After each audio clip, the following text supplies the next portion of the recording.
A day in my life as a single OFW here in Hungary. Hi guys, this is Joe King and welcome back to my channel.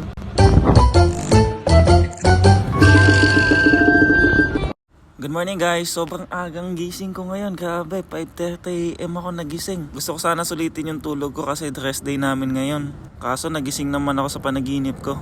Kaya bumangon ako tapos dumiretso ako dito sa CR para magmumog. Tapos syempre magbawas muna tayo. Tara, sama ka. Syempre joke lang, babalik din naman ako agad. Agad ako mamimiss. O ito na ulit, tapos na agad. Nagilamos lang pala muna ako dito tapos nagtoothbrush bago mag-almusal. Habang nagtutoothbrush pala ako dito, iniisip ko kung saan na naman ako pupunta ngayong araw. Kasi alam niyo naman ako, hindi mapakali sa bahay. Kaso wala ako ngayong kasama gumala, may OT kasi si Jomar, yung lagi kong kasama sa galaan. Pagkatapos ko maghilamos at mag-toothbrush, tinignan ko kung may tira pang ulam yung niluto ni JP kagabi. Tapos yun, mayroon pa naman kaya uminom muna ako ng malamig na tubig. Kasi uhaw na uhaw ako eh. Sobrang alinsangan kasi ngayon kaya lumabas muna ako, ang init sa kwarto, grabe.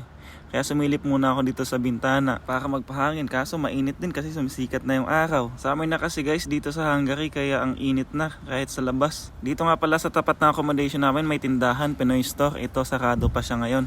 Tapos pumasok muna ako para magtimpla ng kape. Nga pala yung kinakape ko, Cafe Gold. Sa spa ko nga pala yan binili. Habang nagtitimpla nga ako dyan, sobrang antok na antok pa ako.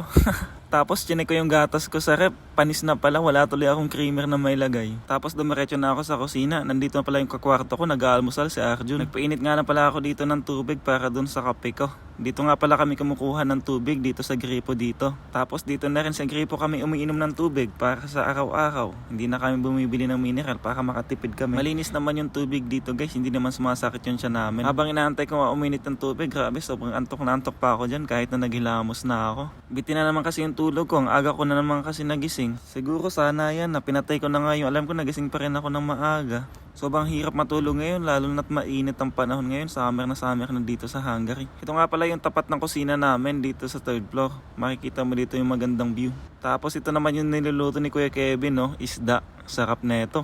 Pag isda ang ulam mo dito sa Hungary, yaman mo na. Yaman naman ni Kuya Kevin. Ito nga pala si Kevin, no? Ang layo ng kwarto nito sa kusina. Gulat na gulat pa to sa akin. Sobrang bait pala nitong tropa ko na to na si Kevin. Grabe, namimigay to lagi ng ulam. Tapos ngayon ko lang pala napansin itong binili ni Arjun na asin ata to. Tapos Nike pa ang tatak. Napaka-addict ni Arjun sa Nike. Pati asin binili, Nike ang brand. Magkano kaya isa nito? Bumalik nga pala ako dito sa kusina. Tinitingnan ko yung niluto ni Kuya Kevin. Makatikiman lang. Bumisita nga pala ako dito sa kwarto nila Kuya Kevin. Kumakain na pala sila kasama dito si Kuya Archie. Oh, Ito na naman si Jao. Abidyo na naman. Pagkatapos ko nga pala tumambay doon sa kwarto nila Kuya Kevin, pumunta na rin ako sa kwarto para makapag-almusal na din. Kumain lang ako ng konti dito kasi mamaya kakain na naman tanghali. Pagkatapos ko nga pala kumain is naghugas na ako ng mga hugasin. Hinugasan ko na yung baunan ko tapos yung mga pinagkainan ko. Kung mapapansin nyo pala guys, sobrang lawak ng kusina namin dito kasi sa daming tao ba naman dito sa accommodation namin. Lahat kami gumagamit sa kusina tapos sa CR ganun din. Tapos chinek ko nga pala itong rep namin, tinignan ko kung ano yung mga kulang at yung ano maluluto mamayang tanghali. Tapos madami pa palang laman, may mga pwede pang iulam dito. Meron pa kaming giniling, tapos may itlog na pula. Itlog na pula, hindi pala pula yun, maalat lang. Tapos may gulay pa dito, tapos may siling haba pa. Kaya bukas na lang siguro ako mag-grocery. Kaya inayos ko lang pala muna itong laman ng rep namin, tinanggal ko yung mga kalat-kalat na konti. Tapos nilaban ko yung sapatos ko, dito ko sinampay sa labas para matuyo agad kasi mainit dito.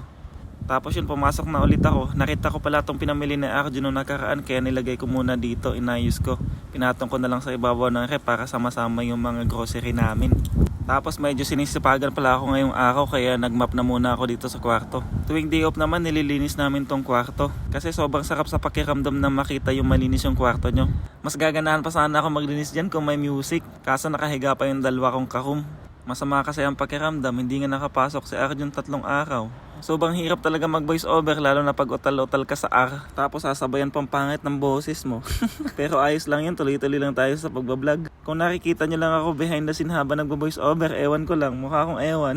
Siguro ganito talaga pag content creator. Hindi lang naman ako nakakaranas dito. Kaway-kaway sa mga content creator dyan habang nagbo-voice over. Hindi pa nga pala ako matapos-tapos dito sa pagmamap. Ang late-late naman ang kwarto namin. Ang tagal ko magmap. Pagkatapos ko nga pala magmap dyan, nag-spray ako ng Glade para mabango naman yung kwarto namin. Syempre, tinakpan ko muna yung mga pagkain namin dyan para hindi makontaminate. Ito nga pala ang una ko in-sprayan, yung basurahan namin. Tapos dito sa mahigaan ko. Tapos sa ilalim ng higaan ko. Sobrang bango pala gamitin itong Glade pang spray ng kwarto. Pagkatapos nga pala maglinis ng kwarto, tinapon ko na itong mga basura dun sa baba. Sobrang hirap lang kasi nasa third floor kami, ang hirap bumaba tapos ang hirap din umakyat. Lalo na pag grocery kami, ang hirap umakyat, ang bigat ng dala mo. Tapos dumiretso pala ako dito sa tindahan kasi bukas na, bumili lang pala ako nitong stick. Kasi naumay ako dun sa paksiw na niluto ni JP kagabi. Madami nga pala ang tinda dito, mga Pinoy products. Nakakatuwa nga yung ballpen dito, bibili sana ako. Tapos meron din ditong super cute na bihon, sarap sana magpansit ngayong hapon. Tapos may honey din sa mga walang honey dyan. Pagkatapos nun, umakyat na pala ako dito sa kwarto ko. Tapos tinikman ko na tong stick ko, napakasarap, ngayon lang ulit ako nakakain itong stick ko. Isang flavor nga lang pala yun nandun, strawberry flavor. Hinahanap ko sana yung chocolate kasi mas masarap yun, pero wala tayong choice kaya ito na lang. Baka gusto nyo akong tikman, ay stay itong stick ko, baka gusto mong tikman. Napakasarap guys. Siyempre, mas masarap ako, try mo. Joke lang, baka seryosohin nyo na naman. Try natin.